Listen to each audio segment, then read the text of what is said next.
Hello மக்களே, welcome to RJ Tamil audio novels. நான் தான் உங்கள் ஆர்ஜே. என்னுடைய கதைகளை கேட்டு மகிழ என்னுடைய சேனலை சப்ஸ்கிரைப் செய்து கொள்ளுங்கள். இப்போ வாங்க கதைக்குள்ள போகலாம்.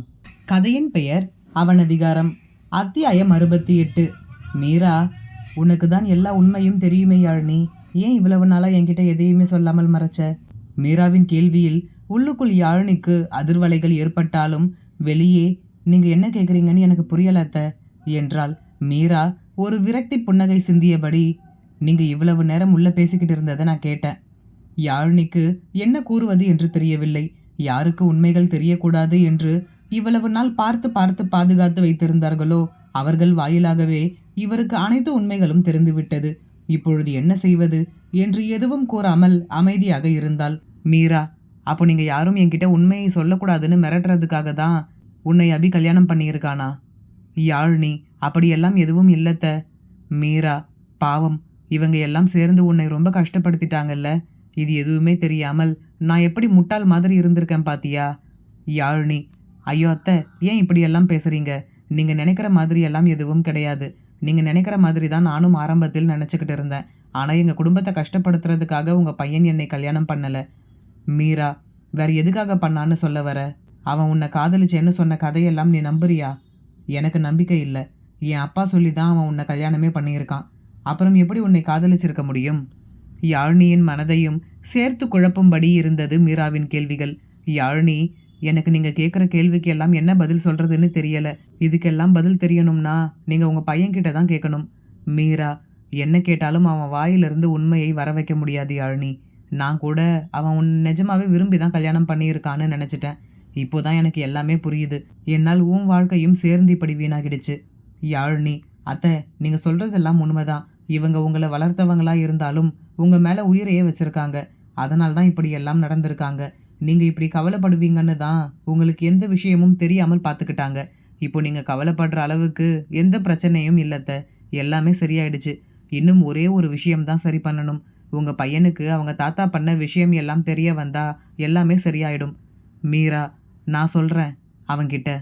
யாழ்னி, ஐயோ வேண்டாம் த. உங்களுக்கு எந்த விஷயமும் தெரியக்கூடாதுன்னு நினைக்கிறாங்க. இதை நாங்களே பார்த்துக்குறோம். நீங்கள் தெரியாத மாதிரியே இருங்க. மீரா, என்ன விளையாடுறியா யாழ்னி? உன் வாழ்க்கையே இங்கே கேள்விக்குறியாக இருக்குது. எங்கள் அப்பா என்ன சொன்னாருன்னு கேட்டல்ல. அபி கூட நீ வாழணும்னா உன் குடும்பத்தை விட்டு நீ வரணும்னு சொல்கிறார். அவர் மட்டும் அவர் பொண்ணுக்காக யாரும் வேண்டாம்னு வருவார். ஆனால் நீ மட்டும் உன் குடும்பத்து கூட பேசக்கூடாதுன்னு சொல்கிறாரே, இதெல்லாம் கொஞ்சமாவது நியாயமாக இருக்கா? நான் அபிகிட்ட பேசுகிறேன். யாழ்னி, அத்தை, மரகதம் பாட்டியும் வேலுச்சாமி தாத்தாவும் தான் உங்கள் உண்மையான அப்பா அம்மானு உங்களுக்கு தெரிஞ்ச விஷயம் உங்கள் பையனுக்கு தெரியக்கூடாது என்று கூறி முடித்ததும் யாழ்னியின் கன்னத்தில் அபிமன்யுவின் கை இடி என இறங்கியிருந்தது. அதில் நிலை தடுமாறி கீழே விழப்போனவளை மீரா கைத்தாங்கலாக பிடித்தபடி கோபமாக, என்ன பண்ற அபி? உன்கிட்ட இந்த மாதிரி நடந்துக்க கூடாதுன்னு ஏற்கனவே நான் சொல்லியிருக்கேன்ல. என்ன நினச்சிக்கிட்டு இருக்க நீ உன் மனசுல? தன் தாயின் கேள்விகள் எதுவும் அபிமன்யுவின் காதிற்கு சென்றடையவில்லை. அவ்வளவு கோபம், ஆத்திரம் யாழ்னியின் மேல். எந்த உண்மையை இத்தனை நாட்களாக தன் தாய்க்கு தெரியக்கூடாது என்று மறைத்து வைத்திருந்தானோ அதை யாழ்னி தெரியப்படுத்தி விட்டாளே என்ற கோபம். அபிமன்யு அலுவலகத்திலிருந்து உள்ளே நுழையும் பொழுது பேச்சு குரல் கேட்டு தோட்டத்து பக்கம் வந்தவன் யாழ்னியின் கடைசி வாக்கியத்தை மட்டும் கேட்டுவிட்டு யாழ்னிதான் அனைத்து உண்மைகளையும் தன் தாயிடம் கூறிவிட்டாள் என்ற கோபத்தில் அடித்து விட்டான்.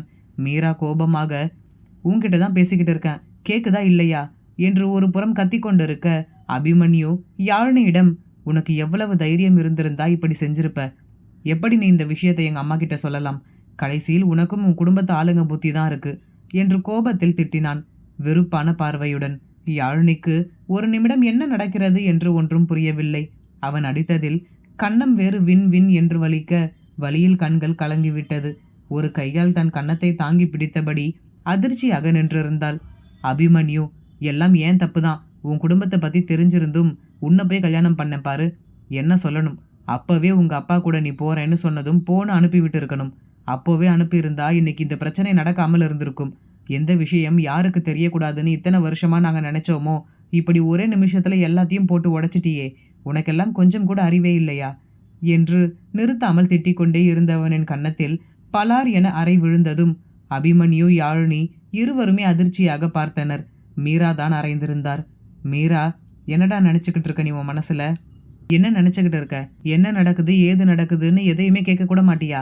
கோபம் வந்தா அவளை போட்டு இப்படி அடிக்கிற? யார் அவள் அடிக்கிறதுக்கு உனக்கு உரிமையை கொடுத்தது? ஆமா, எனக்கு எல்லா உண்மையும் தெரியும். ஆனா அதுக்கு காரணம் யாழினி கிடையாது.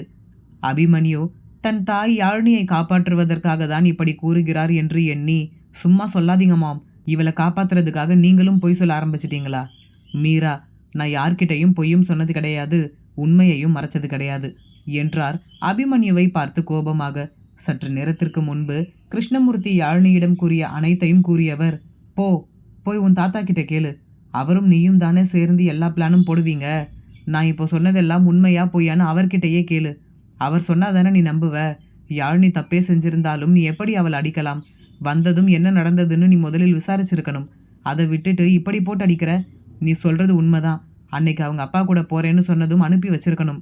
நானும் லூசு மாதிரி என் பையன் வாழ்க்கை நல்லா இருக்கணும்னு நினைச்சு இவளோட வாழ்க்கையை வீணாக்கிட்டேன் என்றார் அழுகையினோடு.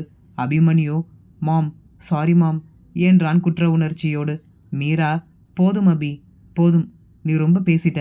நீ சொன்ன மாதிரி இனிமே அவ உன் கூட வாழ மாட்டா. நான் அவளை அவங்க அப்பா வீட்டுக்கு அனுப்ப போறேன். இவர்களின் வாக்குவாதத்திற்கு நடுவே யாழினியால் எதுவும் வாயை திறந்து பதில் பேசக்கூட முடியவில்லை. வழியில் இவர்களின் பேச்சுவார்த்தையை அவள் கவனிக்கவே இல்லை.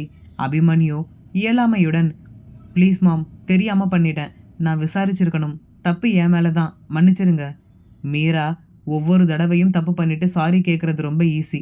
அதில் பாதிக்கப்பட்டவங்களுக்கு தான் அதோட வழி புரியும் என்று யாழினியை பார்த்தவர், உனக்கு என்ன சொன்னாலும் புரியாது அபி என்றார் மீண்டும் அபிமன்யுவை பார்த்து. அபிமன்யுவிற்கு யாழினியை பார்க்கவே சங்கடமாக இருந்தது. அவசரப்பட்டு அடித்த தன் முட்டாள்தனத்தை எண்ணி தன்னையே வெறுத்தவன் யாழினியை நோக்கி ஒரு எட்டு எடுத்து வைக்க முன்னேறியவனை கையை நீட்டி தடுத்த மீரா, எங்க போற என்றார் கோபமாக. அபிமன்யு தயக்கமாக மாம் என்றபடி யாழினியை கை காட்ட, மீரா, உனக்கு கொஞ்சம் கூட உறுத்தலாவே இல்லையா? நினைச்சா அடிப்ப, நீ அடிச்சா அவ வாங்கிக்கணும். உடனே ஐயோ என் மேலதான் எல்லா தப்பும்னு சொல்லி பேசுவ. அவ சரின்னு மன்னிக்கணுமா? அவளை பத்தி நீ என்னைக்குமே நினைச்சு பார்க்க மாட்டியா? அது சரி, உன்கிட்ட போய் அவளை பத்தி நினைக்க சொல்றேன் பாத்தியா? உனக்கு அவ குடும்பத்தை கஷ்டப்படுத்தணும். அதுக்காக தானே நீ அவளை கல்யாணமே பண்ணியிருக்க. அவங்க குடும்பத்தை கஷ்டப்படுத்த நீ யாரு? உனக்கு யார் அந்த ரைட்ஸ் கொடுத்தது? அந்த குடும்பத்தை கஷ்டப்படுத்துறேன்னு சொல்லி பாவம் ஒரு பொண்ணோட வாழ்க்கையை நீ அழிச்சிட்ட. இதில் என்கிட்ட என்ன சொன்ன? இவளை காதலிச்சதால் யாருக்கும் தெரியாமல் இவளை கல்யாணம் பண்ணேன்னு என்ன எல்லாம் கதை சொன்ன. அதையும் நான் நம்பியிருக்கேன் பாத்தியா? உன்னை பற்றி எல்லா விஷயமும் தெரிஞ்சும், நீ எப்படிப்பட்டவன் எல்லாம் தெரிஞ்சும் நீ காதலிக்கிறேன்னு சொன்னதை நம்பிட்டேன். நான் நம்பியிருக்கக்கூடாது. என்ன இருந்தாலும் நீ ஏன் பையனாச்சே. எங்கே ஏதோ அவசரத்தில் நடந்த கல்யாணம் என்பதால் நீ யாழினியை கல்யாணம் பண்ணிக்கிட்டியோ, உனக்கு அவளை பிடிக்காமல் போயிடுமோன்னு பயந்துக்கிட்டு இருக்கும்போது நீ இவளை காதலிக்கிறேன்னு சொன்னதும் நான் எவ்வளவு சந்தோஷப்பட்டேன் தெரியுமா? கடைசியில் எல்லாமே பிளான் தான்ல. சரி, பழசை பற்றி பேசி இனிமே எதுவும் மாறப்போறதில்ல. இனிமே என்ன பண்ணலாம்னு யோசிப்போம். இனி யாழினி இங்கே இருக்க வேண்டாம் என்றார் திட்டவட்டமாக. அபிமன்யுவிற்கு என்ன செய்வது என்று ஒன்றும் புரியவில்லை. எப்படி இதை நாம் சரி செய்வது என்று சிந்தித்தவனுக்கு தெரியாது. இது மட்டும் இல்லை, இதைப்போல் ஏன் இதைவிட பெரிய தவறுகள் நாம் செய்திருக்கிறோம் என்று அது தெரிய வந்தால் என்ன செய்வானோ? அபிமன்யு, மாம் ப்ளீஸ் இப்படியெல்லாம் பேசாதீங்க. நான் அவளை எங்கேயும் அனுப்ப மாட்டேன். மீரா, அனுப்ப மாட்டேன்னு சொல்கிறதுக்கு நீ யாரு? கல்யாணம் ஆயிட்டா அவளை நீ என்ன வேணும்னாலும் பண்ணலாம்னு நினச்சிக்கிட்டு இருக்கியா? எனக்கும் அவள் மேலே உரிமை இருக்குது. நான் அவளோட சொந்த அத்தை என்று அழுத்தமாக கூறினார். இவளை இங்கேருந்து அனுப்பிட்டா நீயும் உன் தாத்தாவும் போட்ட பிளான் எல்லாம் நடக்காமல் போயிடுமேன்னு கவலைப்படுறியா? போய் சொல்லு உன் தாத்தா கிட்ட, இனிமே இவங்க குடும்பத்தை நம்மால் ஒன்றும் பண்ண முடியாதுன்னு என்று கூறியவர் யாழினியிடம் சென்று, இனிமே இவன் உனக்கு வேண்டாம் யாழினி என்று கூறி அவளின் கையை பிடித்து வீட்டிற்குள் அழைத்து சென்றார். யாழினி சென்று மறையும் வரையிலும் அபிமன்யு அவளையே பார்த்து கொண்டு நிற்க அவள் அபியை திரும்பியும் பார்க்கவில்லை. அது அபிமன்யுவிற்கு மனதளவில் பெரும் அடியை கொடுத்தது. அவள் என்ன நினைக்கிறாள் என்று தெரியவில்லையே. தவறு என்மேல்தான். யோசிக்காமல் அவசரப்பட்டு அவளை அடித்தது என் தவறுதான். அதற்காக என்னை விட்டு போய்விடுவாளா? முடியாது. அவளை எங்கும் அனுப்ப முடியாது. அவள் எனக்கு சொந்தமானவள், என்னவள். அவளை அனுப்ப நான் விடமாட்டேன் என்று பலவாறு மனதிற்குள் புலம்பியபடி வீட்டிற்குள் சென்றான். ஆனால் அங்கே யாழினியும் தென்படவில்லை, அவனின் அம்மாவும் தென்படவில்லை. வீடு எப்பொழுதும் போல ஆரணி ஆரியனின் சண்டைகளால் நிறைந்திருந்தது. அவனுக்கும் இந்த சூழ்நிலையில் எப்படி யாழினியை எதிர்கொள்வது என்று தெரியவில்லை. சற்று தனிமை தேவைப்பட தன்னறைக்கு விரைந்து விட்டான். இரவு உணவின் பொழுது எப்படியேனும் யாழினியை பார்த்துவிடலாம் என்று எண்ணியவன் சீக்கிரமாகவே சாப்பாட்டு மேஜைக்கு வந்து அமர்ந்து விட்டான். அதை பார்த்த வள்ளியம்மை பாட்டி, என்ன அபி, ரொம்ப பசிக்குதா? அதுக்குள்ளே வந்துட்ட? இரு, சாப்பாடு எடுத்து வைக்கிறேன். அபிமன்யு, பாட்டி, அம்மா எங்க? வள்ளி அம்மை, என்னன்னு தெரியலப்பா, ரொம்ப டல்லாக இருக்கா, தலைவலின்னு சொல்லிட்டு ரூம்லேயே இருக்கா. அபிமன்யு, யாழ்னி என்றான் மெதுவாக.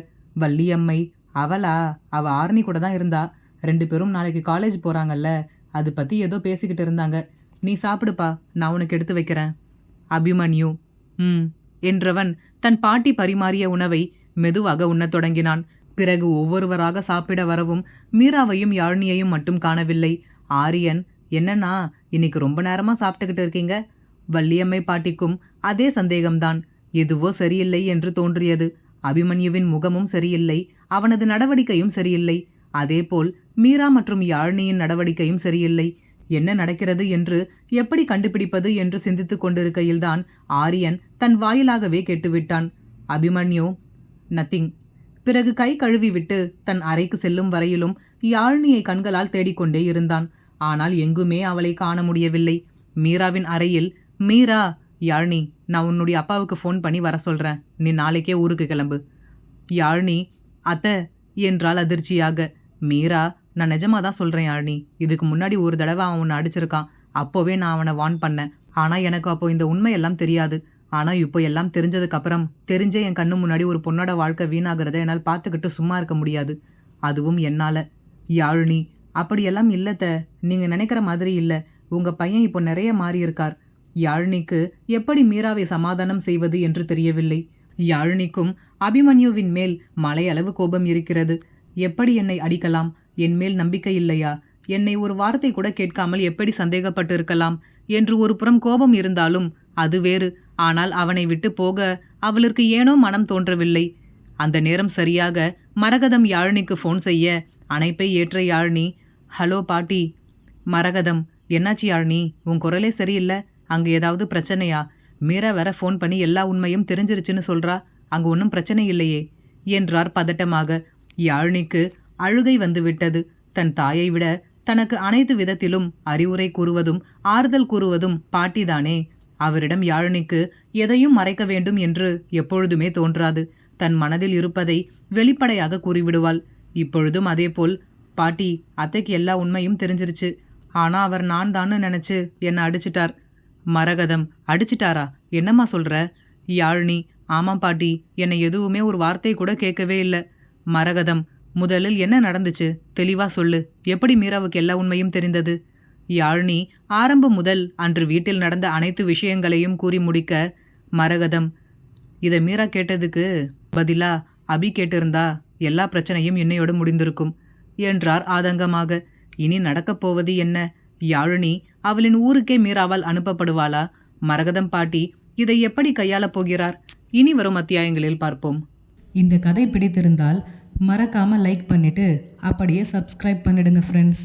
மீண்டும் அடுத்த அத்தியாயத்தில் சந்திப்போம். நன்றி.